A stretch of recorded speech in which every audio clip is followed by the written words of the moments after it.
Consultation politique en République démocratique du Congo, et oui, tout le monde en parle, profil et surtout casting des prochains animateurs du prochain gouvernement tant entendu. Quelle est finalement la solution ou quelles sont les pistes de solutions à cette éternelle crise qui sévit depuis des décennies dans la partie orientale de la République démocratique du Congo? Messieurs et dames, toutes ces questions seront passées en revue dans cette nouvelle édition des Enjeux avec notre invité que je vous invite à découvrir. Il s'appelle Sarive Mukendi. Il est le chargé des communications de M. Yves Mpunga. On s'installe alors. Monsieur Sarive Mukendi, chargé des communications de M. Yves Mpunga, mais peut-être pour certains de nos téléspectateurs aujourd'hui, ils découvrent ce nom. Qui est M. Yves Mpunga? Merci, salutations à vous et salutations à tous ceux qui nous suivent aujourd'hui. Comme vous avez dit, je suis le chargé de communication de M. Yves Mpunga. Yves Mpunga, c'est un politique de haute taille, un grand politique assez réfléchi. Il fut candidat aux élections présidentielles 2018. Donc, candidat malheureux. On peut dire ça, si vous voulez. Mais ce que nous savons est que le Congolais n'avait pas donné la chance à M. Yves de diriger ces pays, quand bien même il en avait la compétence et la capacité, mais également avec beaucoup de projets pour transformer les pays.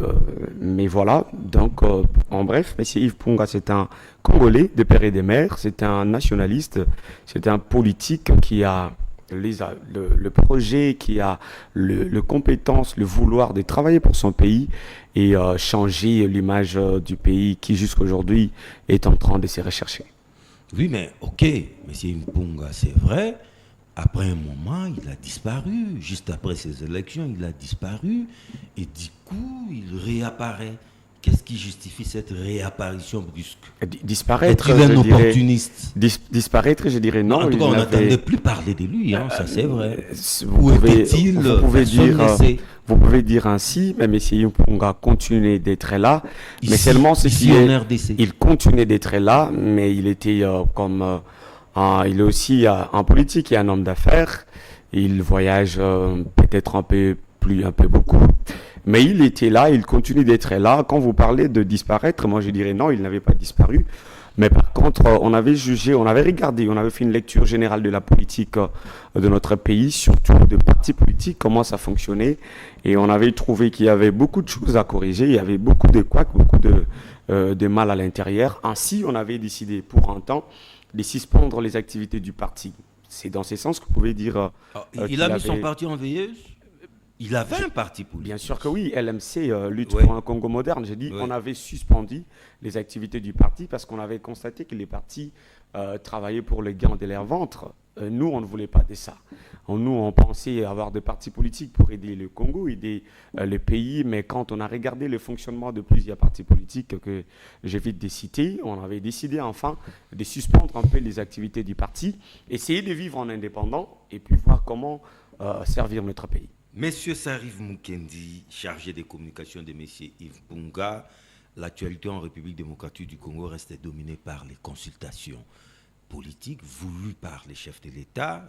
Depuis le lundi dernier, lundi 24 mars, c'est devenu chose réelle. Le conseiller spécial du chef de l'État consulte déjà. Nous sommes déjà au 5e, 6e, toute une semaine déjà. Constat d'abord. Après cette première semaine? Les constats sont en même temps positifs et je dirais mitigés. Parce que, quand on dit positif, donc négatif? Non. Mais vous nuancez pour dire mitigé. Je ne veux pas dire négatif, mais mitigé. Mitigé un peu parce que vous avez vu, d'abord le plan positif, c'est que ce sont des consultations qui mettent autour de la table tous les Congolais de tous bords. Déjà par l'initiative bien sûr que les Congolais se retrouvent autour d'une table, essayer de réfléchir sur les questions qui dérangent notre pays, notamment la situation sécuritaire dans la partie orientale de notre pays, et voir comment on peut ensemble sauver les pays. Ça, c'est le côté positif. Mais les côtés, je dirais, mitigés, c'est qu'on on regarde comment ça se passe, et nous espérons que ça ne sera pas ce qu'on a entendu, surtout au sortir des consultations dans différents politiques congolais. C'est une vieille recette, hein? C'est pas du nouveau, ça. Bon, une vieille recette, c'est du déjà fait. Une vieille recette, oui. Une vieille recette, oui, mais s'il faut refaire une chose 2-3 fois, mais qui peut nous donner la solution, moi je suis tout à fait d'accord. Voilà, ces pays, nous connaissons, on est parti des dialogues et des dialogues. Il y a des dialogues qui ont en quelque sorte abouti à peu de choses ou encore des solutions. Jusque-là, on parle consultation. On ne parle pas dialogue. Consultation, dialogue. Ah bon? Je suis dans la logique. Donc c'est consultation en réalité. Non, je ne dis pas que ce qui se passe là, c'est en dialogue. Non. Okay. Mais je suis en train de dire, parce que vous avez dit que c'est une recette, une vieille recette commune. Donc c'est du réchauffé. Je suis en train de dire que nous pouvons partir d'une chose 2 ou 3 fois. D'autant plus que nous pensons que ça peut nous aider à aller de l'avant. Le chef de l'État a cru à ça, ainsi il a initié cela. Et nous étant des Congolais, Yves Punga étant un Congolais qui a besoin de servir son pays, il a répondu favorablement pour ces consultations. Donc le constat est que les consultations ont commencé et nous espérons une bonne suite. Parce que la meilleure des choses, c'est la finalité. Qu'est-ce que ça va donner après ? Qu'est-ce que ça va donner après? Très belle question. Là, vous avez anticipé, mais déjà comme constat, vous ne l'avez peut-être pas dit, l'opposition dit déjà Bolamba Bolia. Eh ben, vous allez permettre. Pensez-vous qu'il y a cet allure? Vous avez suivi, par exemple, Martin Fayoulou lorsque il y a eu la prise de Goma au début. Qu'est-ce que Martin Fayoulou avait dit? Il avait fait une petite vidéo un discours dans lequel il appelait à l'unité, que tous les Congolais se mettent ensemble. Il a parlé de la cohésion nationale, il a parlé d'union entre Congolais. En quelque sorte, c'est ce qui est en train de se passer avec les consultations. Alors, je vois vraiment assez mal que Martin Fayoulou s'y réunisse parce qu'on l'a vu avec... Kabound. D'abord Kabound, mais il y a eu une réunion d'ensemble où il y avait Martin Fayoulou, il y avait Sanga, l'homme de la cravate Matata Pogno, et puis il y avait les têtes couronnées de l'opposition. Moïse Katumbi. Donc moi je me dis que Martin Fayoulou, avec les discours de cette agression, quand il disait que nous devons être ensemble, je trouve mal qu'il s'est rallié avec les autres. Par contre, il devait rester dans la logique. Non, les consultations telles qu'avancées, ils disent non. Et pourquoi pas proposer quelque chose d'autre? C'est ça maintenant le problème. Je suis contre personne, je ne suis pas venu m'attaquer à qui que ce soit. Non, mais par contre, quand on n'est pas d'accord avec une politique ou encore d'une mise en place d'une sorte de dialogue, de consultation ou autre, on peut proposer. On ne fait pas seulement l'opposition pour dire non à tout ce qu'on te présente ou qu'on vous présente. Il faut par contre regarder ce qu'on vous présente. Si ça ne marche pas, vous proposez autre chose. Mais vous avez parlé d'un côté, c'est positif, mitigé. Mais oui, c'est notamment l'absence de l'opposition dedans. Parce que nous voulons d'une union nationale. D'une union nationale voudrait dire que l'opposition, le pouvoir, la société civile, nous puissions nous mettre ensemble. Si l'opposition n'est pas dedans, c'est quand même compliqué. Ici, j'aimerais appeler l'attention de tous les politiques. Si nous voulons réfléchir, la République démocratique du Congo, comme le fait avec Yves Punga, nous devons essayer de mettre des côtés le clivage politique, mettre de côté les ambitions personnelles, essayer de réfléchir les Congos. Ça veut dire, si je ne suis pas d'accord avec une politique quelconque, je propose une autre. À quoi faut-il s'attendre? Bon, nous mettons entre parenthèses l'absence de l'opposition, mais telle qu'elle est menée actuellement, continuez-vous à croire à ces consultations, et ces consultations vont aboutir à quoi? Nous continuons à croire à ces consultations, déjà pour dire peut-être que certains opposants vont rejoindre les bateaux. Quand je dis les bateaux, ce n'est pas les pouvoirs ou encore les gâteaux, mais les consultations pour essayer de réfléchir les Congos. Nous pensons que certains opposants vont nous rejoindre, mais vont rejoindre les consultations. Ça, c'est de un, mais de deux. Nous espérons que ces consultations puissent donner naissance à un nouveau gouvernement qui pourrait qui pourrait faire les relais. Parce que c'est ce qui manque dans notre pays actuellement. Ah, un gouvernement. Notre pays manque actuellement un gouvernement des relais. Je n'ai pas dit un gouvernement, mais un gouvernement des relais. Regardez, dans ce front, je dirais même diplomatique ou de la guerre, mais beaucoup plus diplomatique, apparemment, il y a que le chef de l'État et la ministre Thérèse qui sont en train de se battre.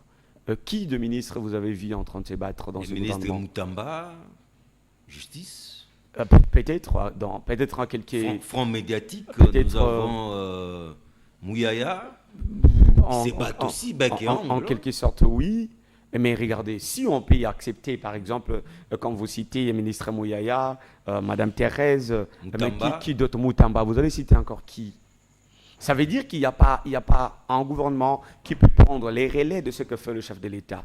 Si le chef de l'État est dans le front diplomatique pour négocier, parler, discuter, échanger, il faudrait un gouvernement des relais. Et dans ce sens, il faudrait un Premier ministre qui sait comprendre la vision du chef de l'État, mais également, lui aussi à son tour, avoir des initiatives, de la vision, de propositions, parce que vous savez, vous allez peut-être être étonné, moi, à mon humble avis, je pense que jusque-là, le Congo n'a pas trouvé un ministre, un premier ministre qui peut regarder le chef de l'État et lui dire ce que tu proposes, c'est bien, mais moi, je pense autrement. À ce sens, nous pouvons avoir deux sons des cloches. Nous pouvons dire, moi j'avais pensé ceci, mais quand le Premier ministre ne pense pas de la sorte, on peut réfléchir. Regardez par exemple, on parle de l'envoyé spécial des États-Unis qui était venu ici. Oui, les faux envoyés spéciaux. Le faux envoyé avorté par l'ambassade des États-Unis ici chez nous, entre guillemets qu'il soit faux ou vrai, mais au moins il y a eu quelqu'un des États-Unis d'Amérique au titre d'avant comme envoyé spécial. Mais il a fallu qu'il y ait des gens autour du chef de l'État, notamment le Premier ministre, Madame la Première ministre, je ne parle pas d'elle, ça veut dire l'institution, la tête du gouvernement. Les chefs du gouvernement, la tête du gouvernement ne fait pas partie du cabinet du chef de l'État. Je comprends, je ne parle pas du cabinet. Ouais. Je ne parle pas du cabinet, je parle de l'entourage, je parle de l'entourage du chef de l'État. Le chef de l'État n'est pas seulement le chef de l'État, monsieur John, le chef de l'État n'est pas simplement entouré par les gens de son cabinet. Il a un Premier ministre, il a le chef des corps, il a le président des assemblées, l'Assemblée nationale, le Sénat. Ils font partie du collège de l'entourage du chef de l'État. Ça veut dire que dans d'autres questions de la République, il doit faire réfléchir le chef de l'État. Faire réfléchir, peut-être c'est un peu plus loin, mais à donner des avis au chef de l'État, lui dire, regardez, nous pensons ceci et nous pensons cela.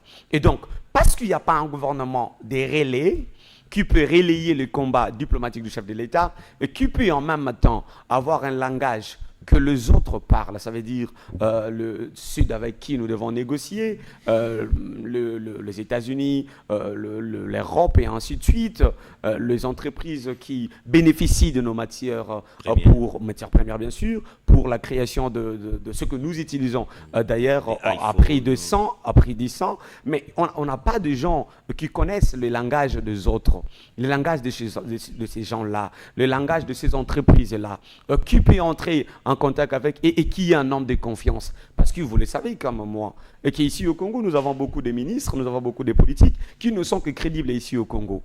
Mais en dehors du pays, ils ne sont pas crédibles. Attention, parce qu'on peut vous recevoir dans un pays comme envoyé de la République démocratique du Congo, ministre, ainsi de suite. Vous faites des négociations, mais à la fin, ça n'aboutit à rien. Ça, nous devons nous poser des questions. Pourquoi il y a beaucoup de nos ministres qui partent négocier, qui partent nous représenter dans beaucoup de forums, ainsi de suite, mais on n'a pas de résultats? L'une des raisons, c'est parce qu'on les reçoit par respect de notre pays, mais ils ne sont pas crédibles. Ils ne sont pas crédibles devant certains pays, devant certains forums. Ainsi, il faut des animateurs qui ont de la crédibilité, qui ont de la connaissance en même temps des langues et du langage, mais aussi la connaissance de chez qui il faut aller parler, avec qui il faut aller parler pour trouver la solution. Non pas seulement à la guerre qui se vit dans notre pays, mais également dans la guerre, je dirais même la guerre économique, parce que vous le savez, il n'y a pas que l'Est qui est agressé, même Kinshasa est agressé par la faim, par la crise alimentaire. Les gens ne mangent pas bien, il y a beaucoup de choses qui ne marchent pas. Et donc, nous espérons que ces consultations aient donné naissance à un gouvernement des relais qui va essayer d'éradiquer la pauvreté, mais également mettre fin à la guerre dans l'Est. D'après vous et M. Yves Mpunga, ces consultations devront nécessairement aboutir à la mise en place d'un nouveau gouvernement. Mais déjà, c'est ça l'idée. Mais c'est ça le fameux partage du gâteau. Mais attention, on parle du partage des gâteaux. Lorsque on parlerait du partage des gâteaux, si ce serait que le format Union sacrée qui va se déverser à Union, le gouvernement d'union nationale, là on parlera du partage des gâteaux. À la ligne où vont les choses, tel est le cas. Les consultations n'ont pas Nous encore sommes dans pris ces fin. cas de figure. Les consultations n'ont pas encore pris fin. Les consultations, j'insiste, n'ont pas encore pris fin. Je venais de vous dire que peut-être certains opposants vont plutôt rejoindre le bateau. Débauchage. Pour essayer c'est pas le débauchage. C'est la conscience congolaise. C'est le patriotisme, le sens d'aider le pays, de servir la nation. Et ça, c'est Yves Punga. Ça, c'est nous. Quand je dis Yves Punga, ça veut dire c'est l'image des Congolais qui pensent les Congos comme nous autres, comme vous connaissons d'ailleurs. On n'a pas seulement besoin d'être de l'opposition du pouvoir pour servir les pays, mais on a besoin d'avoir de la matière, d'avoir de l'intelligence, de la sagesse, mais également avoir la compétence, avoir un carnet, avoir des relations pour aider les pays. Vous avez des ministres, par exemple, qui il ne sait pas, par exemple, où frapper pour négocier la question de guerre dans l'Est. Il n'y a que le chef de l'État qui le fait. Et s'il y a un ministre qui part négocier, ça veut dire qu'il est envoyé et on met dans sa bouche les paroles pour aller négocier. Ça pose problème. Et donc, nous avons besoin d'un nouveau gouvernement. Non pas un gouvernement parce qu'on a débauché. Que vous appelez gouvernement des relais. Je ne l'appellerai pas gouvernement des relais, mais j'ai dit un gouvernement qui doit faire les relais. Moi, j'appellerais ça peut-être un gouvernement des guerres, un gouvernement des crises, des combats, un gouvernement des combats, un gouvernement de solutions immédiates. Voilà ce que je dirais. Et donc, nous espérons, parce que c'était votre question, il faudrait que ces consultations aboutissent à un nouveau gouvernement d'union nationale, non pas un, je dirais, union sacrée bus, parce que union sacrée a manifesté ses limites. Il y a beaucoup de choses qui n'ont pas marché avec l'union sacrée. Maintenant, nous voulons aller de l'union sacrée à l'union du gouvernement d'union nationale pour apporter des solutions. Permettez-moi de vous dire une chose, j'étais en train de le dire d'ailleurs dans un média où je suis passé. Vous savez, l'union sacrée devait garder les sacrés en termes d'union, en termes d'abord du sacré, parce que le sacré, c'est aussi la valeur qu'on donne à la population, à la nation. Mais on a vu un gouvernement qui n'était pas un gouvernement d'union, qui n'avait pas les sacrés au sein. Nous pensons que nous pouvons avoir un gouvernement... C'était plutôt sucré. Bon, ça, c'est vous qui le dites. Non, mais vous reconnaissez que ça n'avait rien de sacré. Non, il n'y avait pas de sacré dedans. Oui, c'était plutôt sucré. Sucré, c'est vous qui le dites. C'est pas salé. C'est pas moi qui le dis. Moi, avec Yves Punga, nous pensons que nous pouvons basculer du gouvernement d'union sacré au gouvernement d'union nationale, mais tout en gardant les secrets, ou encore en imposant les sacrés qui n'existaient pas certainement dans les faits et dans le fond de l'union sacrée. Il nous faut un gouvernement avec des animateurs forts, conscients, capables de servir les pays, capables de réfléchir les Congos et non de réfléchir leur ventre. Je vais peut-être terminer avec ces petits exemples. Vous avez vu Jean-Pierre Bemba aller faire la mobilisation générale. Front ces derniers temps. Bien temps. sûr, je soutiens. Oubliant son ministère, nous avons des je n'irai pas dans ces sens.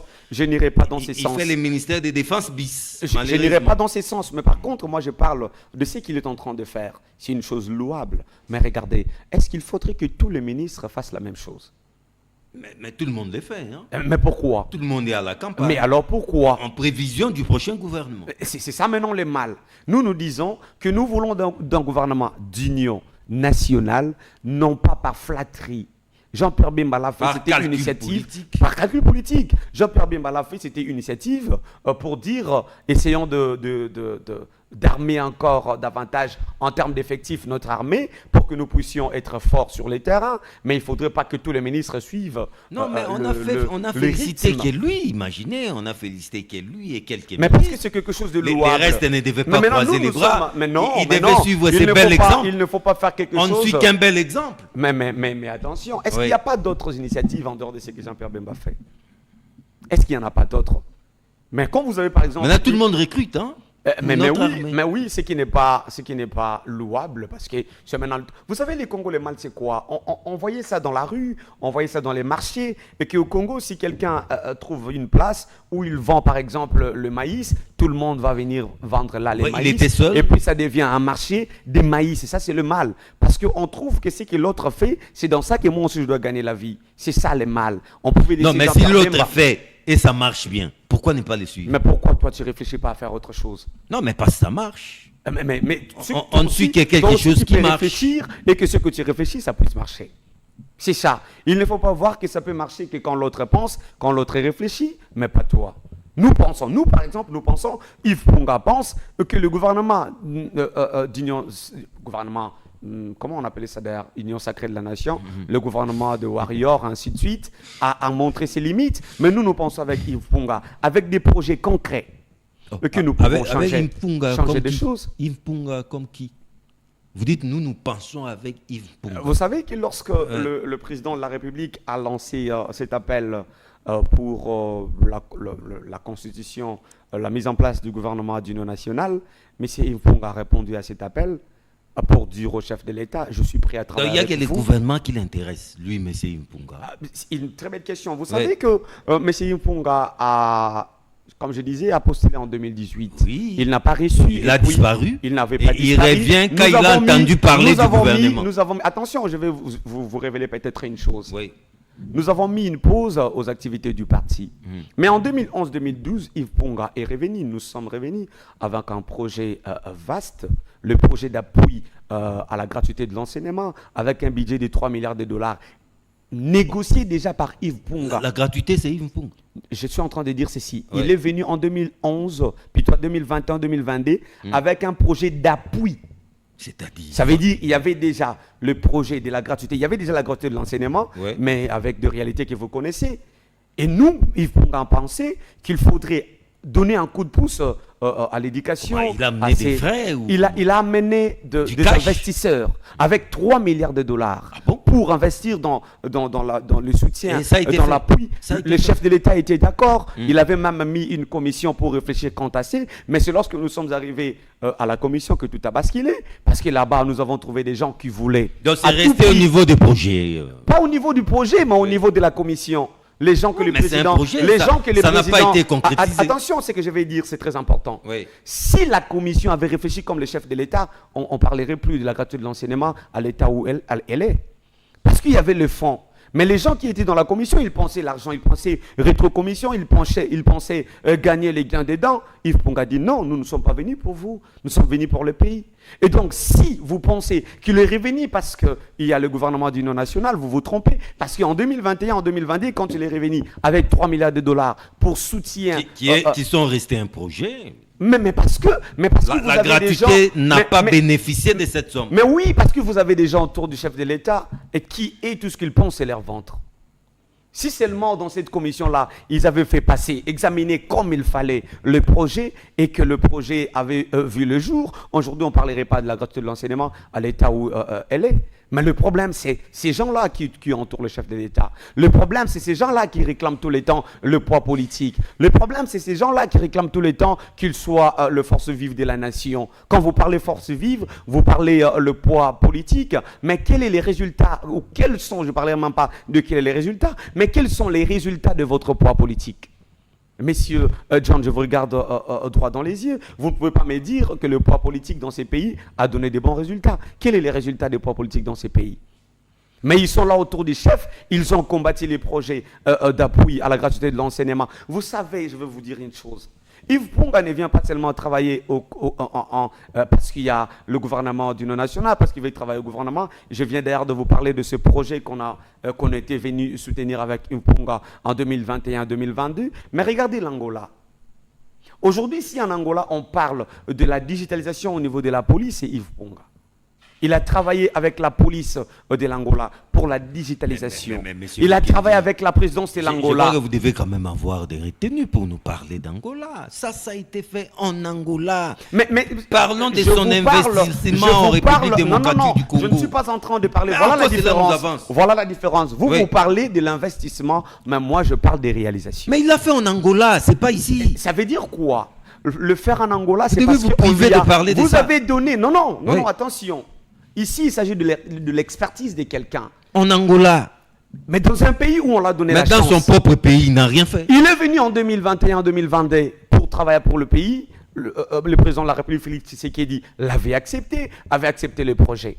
Et je vous dis que le projet n'a pas abouti à cause des Congolais qui réfléchissent dans les ventres. Voilà. Et donc, l'Angola, c'est un exemple pour dire que nous parlons d'un homme qui a suffisamment de compétences, suffisamment de capacités, mais également, il a suffisamment incarné... Monsieur Mpunga est-il congolais de père et de mère? Je vous l'avais dit depuis le début. Un Congolais, il est de... Il n'a pas un parent angolais, là. Il est de l'Équateur. Il n'a pas un parent angolais. Il est de l'Équateur. Il n'a pas un parent angolais. Il est de l'Équateur. Parce que son amour pour l'Angola... Non, il ne s'agit pas de l'amour. M'intrigue. Je vais quitter l'Angola pour vous parler, par exemple, de l'Afrique du Sud. Si je vous parlais de ses investissements ou encore il a investi partout, sauf au Congo. Mais parce que lorsqu'il vient, il rencontre des blocages. Il rencontre des Congolais qui mettent tout le temps de bateaux dans le roue. C'est ça les Congos. Quand je parle par exemple du projet d'appui à la qualité de l'enseignement, demandez le professeur Mbata, il en sait quelque chose. C'était lui le blocage? Non, je n'ai pas dit c'était lui, mais il était dans la commission. Il était dans la commission. Donc nous parlons de quelqu'un qui n'est pas opportuniste, mais qui par contre, il réfléchit les Congos. Vous savez, les opportunistes sont aussi les gens qui n'ont rien, qui n'ont pas de position. Ils viennent pour chercher des positions. Yves Mpunga ne viendra pas chercher la position. Il vit bien avec sa famille. Mais s'il réfléchit venir travailler, c'est parce qu'il pense les Congos. Lui, il pense qu'il dirigeait le gouvernement d'union nationale en face du chef de l'État. Il réapparaît pour être chef du gouvernement. Il ne réapparaît pas. Oui. Mais par contre, il se présente et il se propose. Vous devez avoir... Chef du gouvernement. Bien sûr que oui. Au nom de quoi? Parce qu'il en a la capacité, il en a des compétences. Pourquoi lui? Mais lui, parce qu'il sait ce qu'il faut faire. Monsieur John, regardons-nous dans les yeux. Quand vous regardez le gouvernement actuel qui sera, je dirais, changé... soit reconduit. Reconduit. Si elle a reconduit... Un réaménagement technique, tout est possible. Si on reconduit le même gouvernement, ça veut dire que le chef de l'État s'est trompé. C'est lui-même qui a dit que je veux... Mais lorsque 70% des membres de ce gouvernement reviennent... Pour que le chef de l'État arrive à ce point, ça veut dire qu'il a fait l'étude, il a regardé le gouvernement en place. Il a dit, il y a question d'échanger. Si tout le monde était bon, pourquoi on va changer? Vous savez, même la Bible dit, et si le premier Adam n'avait pas échoué, il n'y aurait pas question du deuxième Adam. On parle du deuxième Adam parce que le premier avait échoué. Si le chef de l'État pense à un nouveau gouvernement d'union nationale, moi je pense que c'est dans des dimensions. La première, c'est pour que tout le monde, tous les Congolais se retrouvent aux affaires, non pas pour s'enrichir, mais pour sauver les Congos, mais deuxièmement, pour changer ce qui a échoué. Monsieur John, parlons par exemple du ministère de la Jeunesse. Qu'est-ce que vous avez? Il y a une dame là-bas. Parlons, il y a une dame. C'est que nous savons qu'il y a une dame. Mais il y a quoi dans le fait? Il y a quoi dans le ressenti dans la population? La dame se bat avec les moyens du bord. Qu'on parle du gouvernement, qu'on parle par exemple du ministère de quoi? De transport? Qu'on parle du ministère de quoi? C'est là où il y a Jean-Pierre Bemba. Qu'on parle du ministère de quoi? Qui est maintenant au front. Qu'on parle du ministère de quoi? Abandonnant son ministère. Qu'on parle du ministère de quoi? Ça veut dire qu'il y a des problèmes. Et le chef de l'État, regardant ces problèmes, il s'est dit, nous devons changer. Nous devons changer. Donc cette fois-ci, c'est Yves Mpunga. Nous espérons bien que le Congo peut changer avec lui. Quand je dis changer, ça ne veut pas dire que tout, comme dans un bâton magique, que tout change. Mais il a des projets. Il a un carnet d'adresses. Il peut prendre langue avec ce dont vous avez besoin de joindre, mais vous n'avez pas de moyens. Voilà. Il peut amener avec lui, par exemple, l'économie numérique. Vous savez, aujourd'hui, on parle de détournement le matin, le midi, le soir. Quoi qu'il y ait IGF, quoi qu'il y ait Cour des comptes, on parle de détournement. Vous savez que l'une des raisons, c'est parce que l'argent circule entre les mains des gens. Mais il n'a qu'à collaborer avec l'IGF. Mais collaborer. Vous savez, il y a possibilité de changer des choses beaucoup plus lorsque vous avez le commandement, lorsque vous avez la signature. Vous venez collaborer avec l'IGF quand vous dites, vous dites A, et lui il dit, quand vous dites A et que l'IGF dit B, qu'est-ce que vous faites? Vous croisez les bras parce que c'est lui la signature. Mais par contre, si vous dirigez le gouvernement, vous donnez l'impulsion, bien sûr, sous encore la supervision du chef de l'État. Mais tout le monde va suivre. Tout le monde va suivre. Imaginez par exemple que Yves Mpunga arrive et qu'il met en place le système digitalisé dans lequel tout le monde a une carte biométrique dans laquelle il y a son empreinte.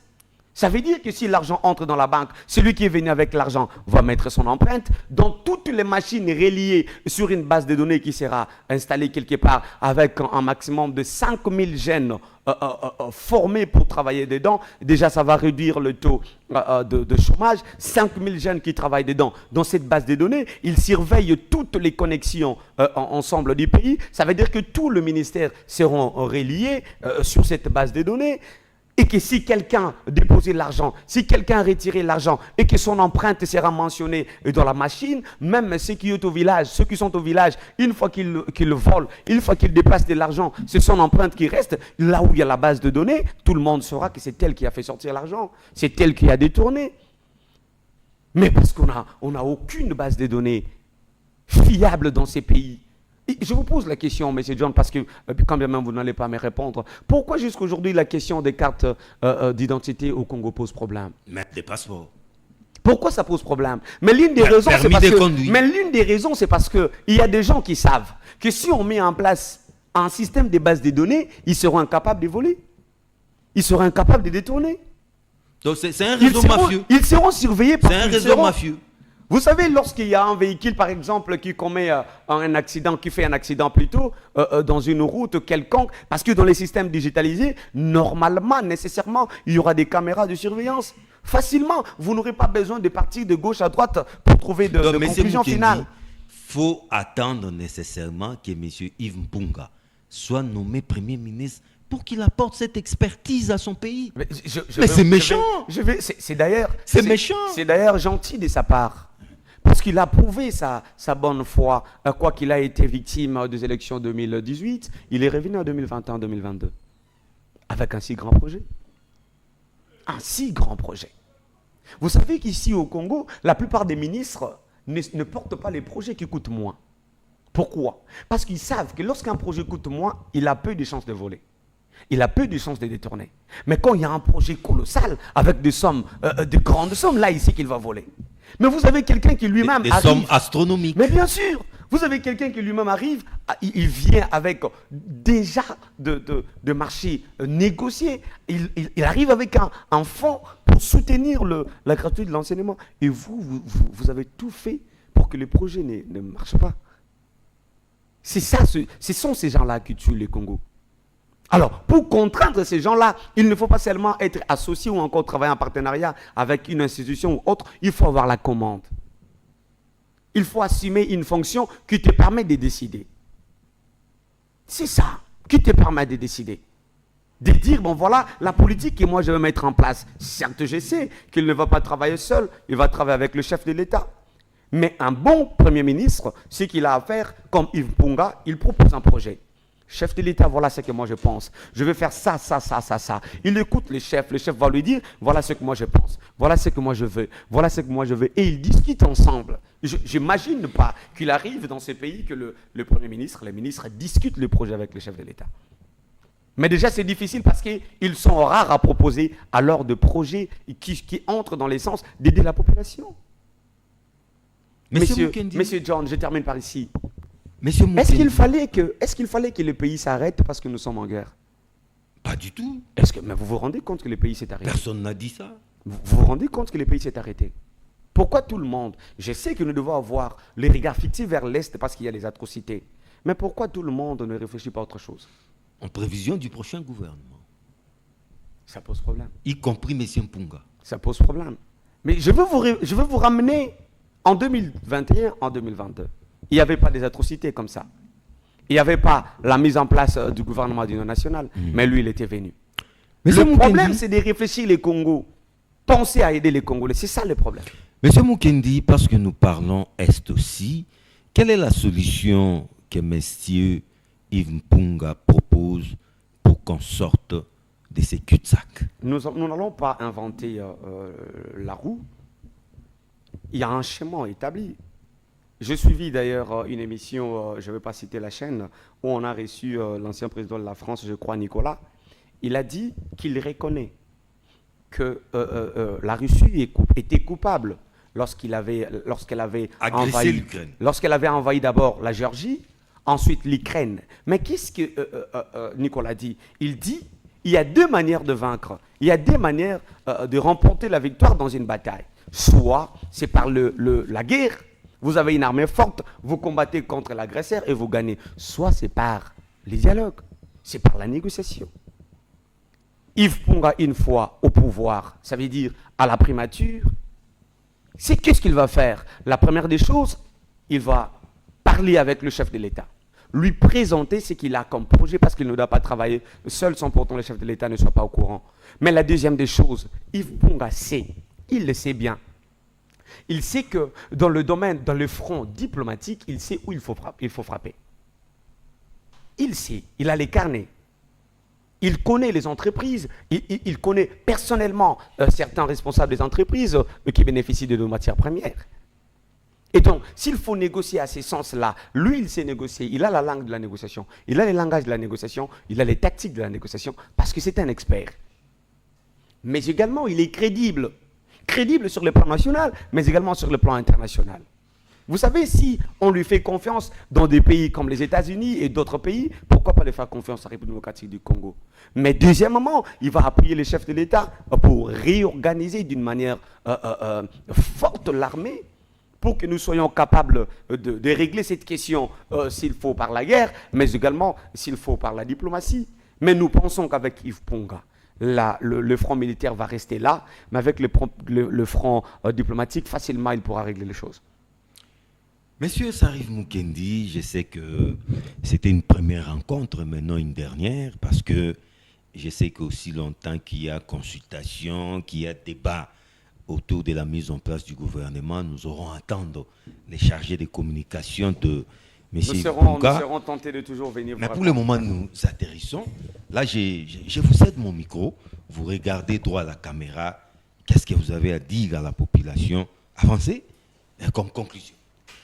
Bon, ce que je vais dire à la population, c'est que nous devons, à ces moments un peu très particuliers de notre pays, où il y a les atrocités, nous devons rester ensemble, nous devons rester unis, éviter le discours tribal, éviter des discours qui divisent, être ensemble et aller de l'avant. Ça, c'est la première des choses. Mais la deuxième des choses, j'aimerais demander à la population de soutenir les institutions en place pour que nous puissions trouver la solution à la guerre. Soutenir ceux qui ont la volonté, la capacité, l'amour de servir le Congo, comme Yves Punga, pour que nous puissions avoir un gouvernement de guerre, un gouvernement de solutions immédiates, un gouvernement de crise pour sortir notre pays de ces atrocités. Je fais appel ici à tous les politiciens, à tous les politiques, à tous les Congolais de tous bords, d'être ensemble et réfléchir le Congo au lieu de réfléchir les ventres, les postes pour le gouvernement qui va venir. Surtout que nous insistons que ce gouvernement ne devra pas avoir beaucoup de membres. Pourquoi pas avoir 26 ministres en rapport avec un ministre par province? Nous avons 26 provinces, on peut avoir 26 ministres et puis c'est fini. Si Namibie aujourd'hui, quoiqu'elle n'a pas la taille du Congo, mais la Namibie a 14 ministres, elle est partie de 24 à 14, nous pouvons aussi partir de 50, quelques 60 jusqu'à 26 ministres et le Congo pourrait marcher mieux avec des animateurs qui pensent le Congo, qui pensent l'émergence de notre pays. Monsieur Sarif Mukendi, pour le moment je vous libère, mais je sais qu'on va vous retrouver très bientôt. Merci beaucoup. Au revoir. C'était donc M. Sarif Mukendi, les chargés des communications de M. Yves Punga, qui caresse une ambition tout à fait légitime. Pourquoi pas être les premiers ministres du prochain gouvernement? Il a tout dit, en tout cas c'est sans commentaire de notre part. Moi, mon plaisir est plutôt de vous retrouver très vite dans une nouvelle édition des Enjeux avec les mêmes et réels plaisirs. Au revoir.